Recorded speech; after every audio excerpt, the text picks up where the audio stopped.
Salve alunos do canal Atualize Educação!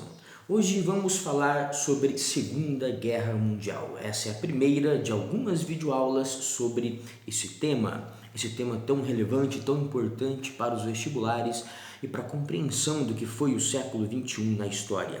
Comecemos nesse primeiro vídeo a falar sobre as causas, os motivos que levaram o mundo a passar pela Segunda Guerra Mundial. Primeiro, falemos do expansionismo do eixo. O que era o eixo? O eixo Roberto. Roma, Berlim, Tóquio. Roberto. Roma, Berlim, Tóquio, Itália, Alemanha e Japão. Os três países que formavam o eixo e que enfrentariam os aliados. Um grupo, uma aliança formada por Rússia, Inglaterra, França e em seguida pelos Estados Unidos também. Enfim, aliados versus eixo, falemos do expansionismo do eixo, uma das causas principais para a Segunda Guerra Mundial. O Japão, no ano de 1937, precisamente no dia 7 de junho de 1937, invade e conquista a região da China chamada Manchúria. Manchúria, uma região rica em borracha para a indústria crescente do Japão, que se industrializava.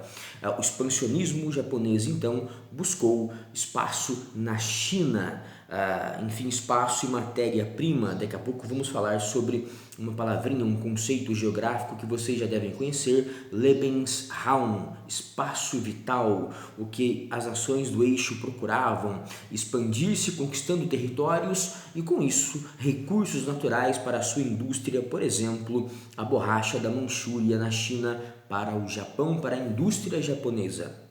A Itália, outro elemento do eixo, invadiu no ano de 1935 a Etiópia e no ano de 1939 invadiu a Albânia, Etiópia na África, Albânia no sul da Europa. Então vejam só que nos anos próximos à Segunda Guerra Mundial, Japão e Itália promovem suas invasões. Em 1937, 2 anos antes da Segunda Guerra Mundial, o Japão, repito, invade a China. 4 anos antes da Segunda Guerra Mundial, a Itália invade a Etiópia na África, querendo expandir-se para a África.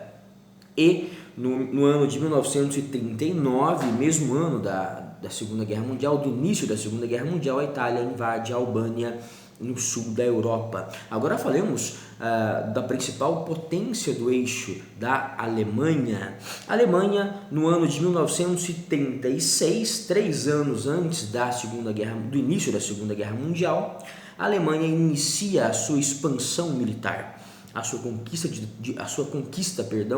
territórios e matéria-prima para a sua indústria, invadindo a Renânia. Renânia é uma região da Alemanha, mas que à época estava desmilitarizada.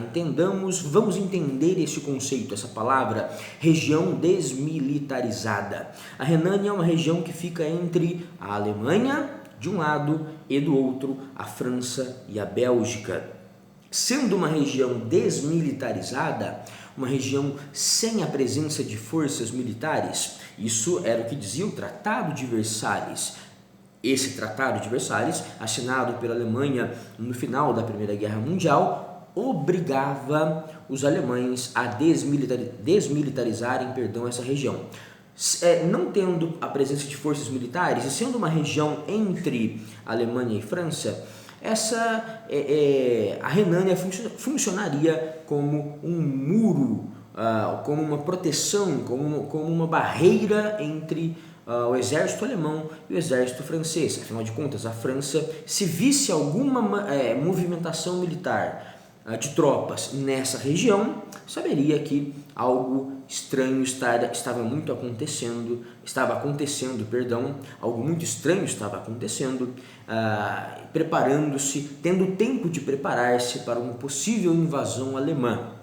Repito, uma região desmilitarizada, a Renânia, entre a Alemanha e a França e a Bélgica, que servia como proteção, como espaço de vigilância.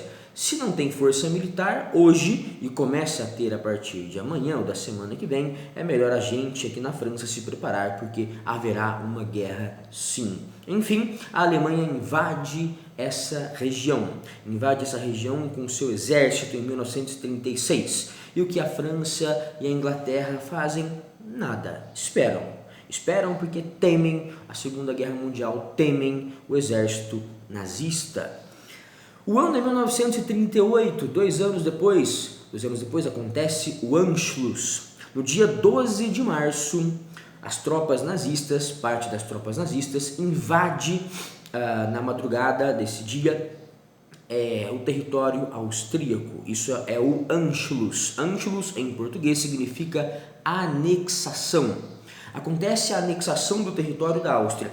Se a invasão acontece no dia 12 de março, por sua vez, bem na madrugada, no amanhecer do dia 13 de março, fiquemos entre os dias 12 e 13 de março. Na noite do dia 12 e no amanhecer do dia 13. Se a invasão acontece nessa data, a anexação formalmente acontece no dia 10 de abril. No dia 10 de abril de 1938, acontece um plebiscito, uma votação simples, que pergunta ao povo austríaco se era da sua vontade se unir à Alemanha. E o povo austríaco, que desde a invasão do dia 12 e 13 de março demonstrava apoio ao soldado alemão, esse mesmo povo austríaco, no dia 10 de abril, vota sim no plebiscito, que pode ter sido em grande medida fajuto, falsificado. O resultado foi extremamente positivo. O povo austríaco queria se unir à Alemanha e a Alemanha, portanto, conquistou o território austríaco sem disparar um único tiro. Vale lembrar, nesse canal há uma série de videoaulas sobre o nazismo, vale lembrar que o Hitler era de cidadania austríaca também, ele nasceu na Áustria, havia nascido na Áustria. 1936, Renânia, 38, Áustria. No mesmo ano, em 1938, a Alemanha conquista os Sudetos. Sudetos, uma região uma região no sul da Tchecoslováquia, uma região no norte da Tchecoslováquia, mas que está no sul da Alemanha. Sudetos, sul da Alemanha, norte da Tchecoslováquia, uma região vizinha, fronteiriça uma região vizinha da Alemanha, fronteira entre a Alemanha e a Tchecoslováquia, que hoje são 2 países, República Tcheca e Eslováquia. Enfim, o que havia nesses Sudetos para a invasão nazista? Lá havia uma população, nessa região tchecoslovaca, de 3,5 milhões de pessoas no ano de 1938. Dessas 3,5 milhões de pessoas, dessas 3 milhões e 500 mil pessoas, cerca de 2 milhões e 800 mil eram cidadãos alemãs. Sendo maioria alemão, Hitler começou a inventar que havia uma perseguição dos tchecoslovacos que habitavam a região e que habitavam o restante do país. Havia uma perseguição dos tchecoslovacos contra os alemães que habitavam aquela região. Para proteger esses alemães, essa foi a desculpa do Hitler, ele invadiu os Sudetos no norte da Tchecoslováquia, sul da Alemanha, anexando essa região para o território alemão em 1938, mesmo ano do Anschluss, da anexação da Áustria. Em seguida, no ano de 1939, Hitler invade o restante do território tchecoslovaco, Renânia, Áustria, região norte da Tchecoslováquia e depois todo o território tchecoslovaco. Em seguida, no mesmo ano, em 1939, Hitler invade a Polônia, dando início à Segunda Guerra Mundial.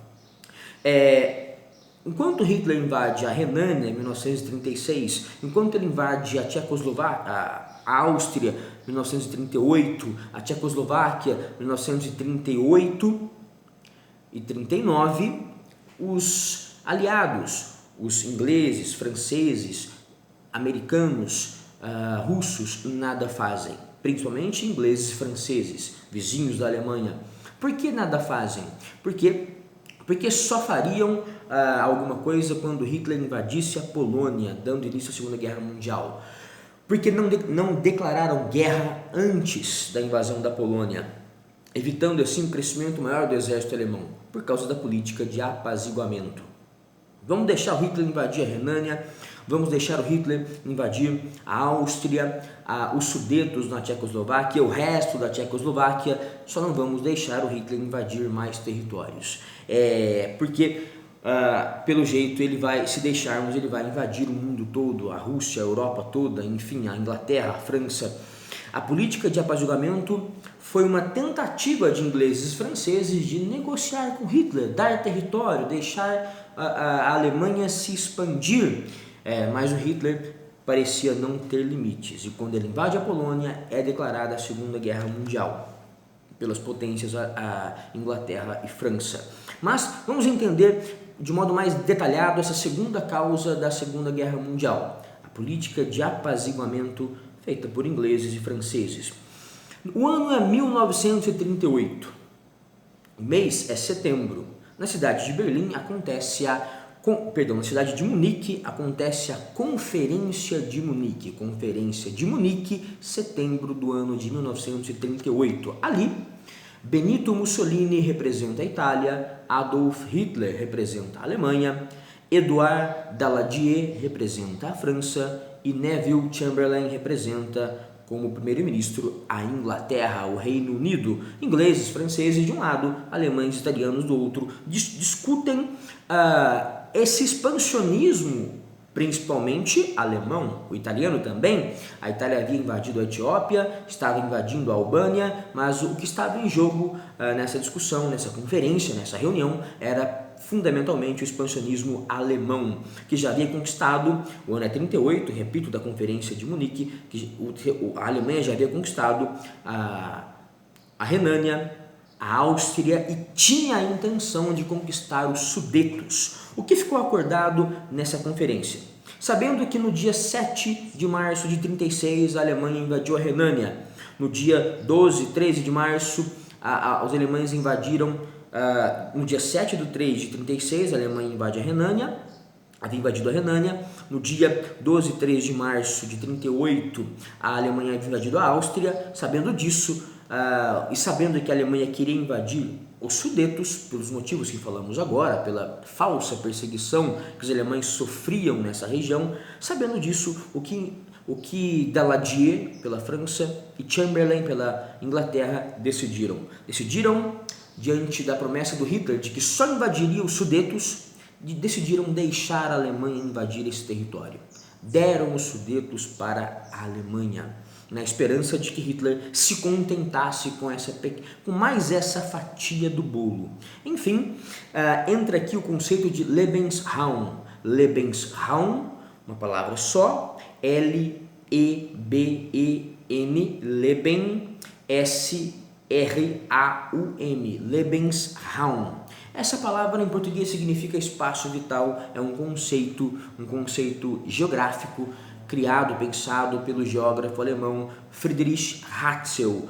Friedrich Ratzel pensou o espaço vital no final do século XIX por acreditar em um determinismo geográfico. O que seria isso? As populações seriam a vida das sociedades, das populações, dos povos seria determinada pelos recursos naturais disponíveis para essa população. Acontece que há povos, há raças, há etnias superiores a outros na opinião de Ratzel.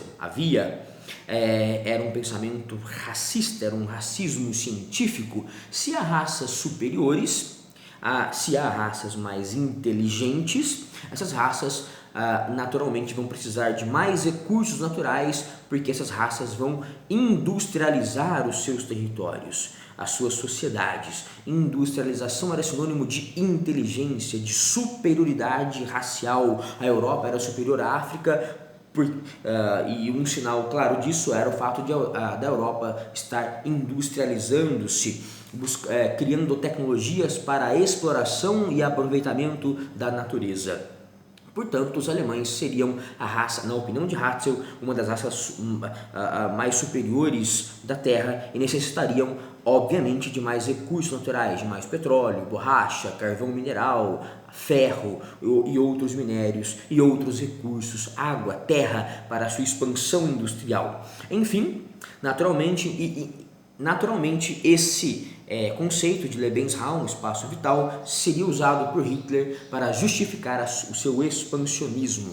Sudetos são conquistados, mas a política de apaziguamento, a Conferência de Berlim de Munique, mostra-se fracassada, pois no ano seguinte, 39, Hitler invade o restante da Tchecoslováquia e também invade a Polônia. De 1935, quando Hitler quebra o Tratado de Versalhes e resolve rearmar a Alemanha, a 1939, quando Hitler conquista a Polônia, temos uma política de apaziguamento em que Inglaterra e França resolvem tentar negociar com Hitler, resolvem dar espaço ao crescimento alemão, o que não deu muito certo, sendo uma das causas da Segunda Guerra Mundial. Essa política de apaziguamento só encorajou ainda mais a sede de vingança de Adolf Hitler. Falamos então de duas causas até agora: expansionismo do eixo e política de apaziguamento. Temos ainda a Guerra Civil Espanhola, uma guerra que aconteceu entre 1936 e 1939. Se há uma guerra civil espanhola, é porque é uma guerra que se dá entre partes da população da própria Espanha, uma guerra de espanhóis contra espanhóis. Lá havia duas frentes, a frente popular e a falange, havia dois lados, dois grupos de cidadãos espanhóis que se enfrentavam. Quem estava na frente popular? Os comunistas, socialistas e anarquistas, a esquerda. Quem estava na falange? Os grandes proprietários de terra, os industriais, os bancários, membros do exército, oficiais do exército e membros da Igreja Católica. O apoio da Igreja Católica foi muito grande à falange. Católicos, militares de alta patente, latifundiários, burgueses, enfim. Isso era o grupo da falange versus Frente Popular, uma guerra entre espanhóis entre 1936 e 39, e a Alemanha e a Itália apoiam militarmente, a falange, os grandes capitalistas da Espanha. Hitler manda uma legião de aviões, a Legião Condor, e manda também uma divisão Panzer. Era um teste para a sua Blitzkrieg. Krieg significa em português guerra relâmpago. Blitz significa relâmpago e Krieg significa guerra. Guerra relâmpago era uma forma de guerra que a Alemanha estava desenvolvendo, era uma estratégia de guerra que a Alemanha estava desenvolvendo para aplicar na Segunda Guerra Mundial. A Primeira Guerra Mundial foi uma guerra de trincheiras, uma guerra onde os avanços eram pequenos, eram feitos de modo lento, avanços duros.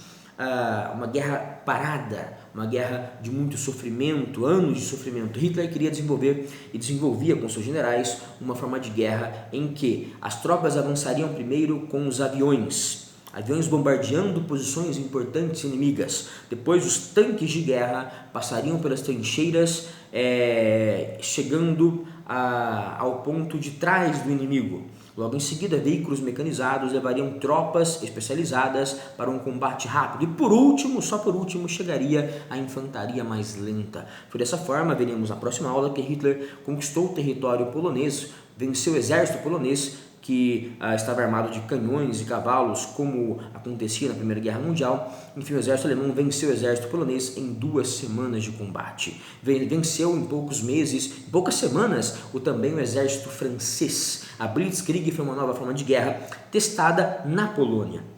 Isso alertou os aliados. Se Hitler está testando suas armas, suas estratégias de guerra na Espanha, é porque ele tem intenção, sim, de provocar um novo conflito mundial, movido pelos interesses alemães de expansionismo. Então, entre 36 e 39, os aliados ingleses e franceses percebem que a Alemanha, testando a sua estratégia de Blitzkrieg, tem intenção de um novo conflito mundial. Além de ter essa intenção, também tinha a intenção de se aliar à Espanha para, uma vez que o exército alemão invadisse a Inglaterra e a França, a Espanha, que é vizinha de ingleses e franceses, não interferisse e, ao contrário, aliás, interferisse a favor da Alemanha, não interferisse a favor da Inglaterra e da França, mas interferisse a favor da Alemanha. Enfim, se os alemães estão se aliando aos espanhóis, estão testando a sua arma de guerra, se a Espanha fica entre França e Inglaterra, vamos ficar de olho na Alemanha. Guerra Civil Espanhola foi mais uma causa para a Segunda Guerra Mundial. Por último, temos uma causa mais distante, o imperialismo. Lá no final do século XIX, lá na Conferência de Berlim, em 1884 e 1885, nessa conferência, repito, 1884, 85, em Berlim, Conferência de Berlim, ficou decidido que a Alemanha e a Itália não teriam praticamente território nenhum na África, poucos territórios na África, e o continente africano, rico em recursos naturais, ficaria com Inglaterra e França. Isso gerou ciúmes, isso gerou a Primeira Guerra Mundial, e a Primeira Guerra Mundial deu um pau na Alemanha, a Alemanha foi derrotada e teve que assinar o Tratado de Versalhes, que humilhou os alemães, o povo alemão, gerando esse ódio que foi muito bem usado por Hitler. Vamos relembrar só o que afirmava o Tratado de Versalhes. O exército alemão poderia ter no máximo 100 mil soldados, 100 mil voluntários. O exército alemão não poderia ter armas pesadas, como canhões, navios, submarinos, tanques de guerra, aviões, canhões, submarinos, navios, tanques de guerra, enfim, 100 armas pesadas para o exército e para a marinha e aeronáutica alemães. Os alemães deveriam ter armas leves, canhões até um certo calibre, navios até um certo porte, não poderiam ter submarinos, não poderiam ter aviões, não poderiam ter tanques de guerra.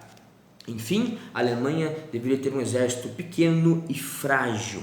Além disso, os alemães perderam a Alsácia-Lorena, um território entre a Alemanha e a França, rico em ferro e carvão mineral, recursos naturais fundamentais para o desenvolvimento da indústria.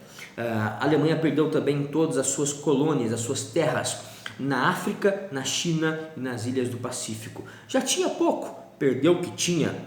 Repito, perdeu colônias na África, na China e ilhas no Oceano Pacífico, perdeu a Alsácia-Lorena, rica em carvão mineral e ferro, além de perder também a Renânia, que ficou sendo uma região desmilitarizada.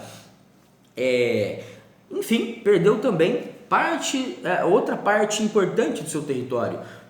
A Alemanha foi dividida em duas partes, a Alemanha de um lado e um território alemão que se chama Prússia do outro. E no meio, entre a Alemanha e a Prússia, no meio, os vencedores da Primeira Guerra Mundial, Estados Unidos, França, Inglaterra, fizeram um corredor que deram para a Polônia, o corredor polonês, o corredor da cidade livre de Danzig. Esse corredor terminava lá no Mar Báltico, no norte do mapa europeu, na cidade de Danzig, uma cidade que era alemã até a Primeira Guerra Mundial, mas que passou para a Polônia. Quem governava essa cidade era a Liga das Nações, era Estados Unidos, França, Inglaterra, mas quem usava essa cidade, uma cidade portuária, quem usava o seu porto era a Polônia. A Polônia, portanto, passou a ser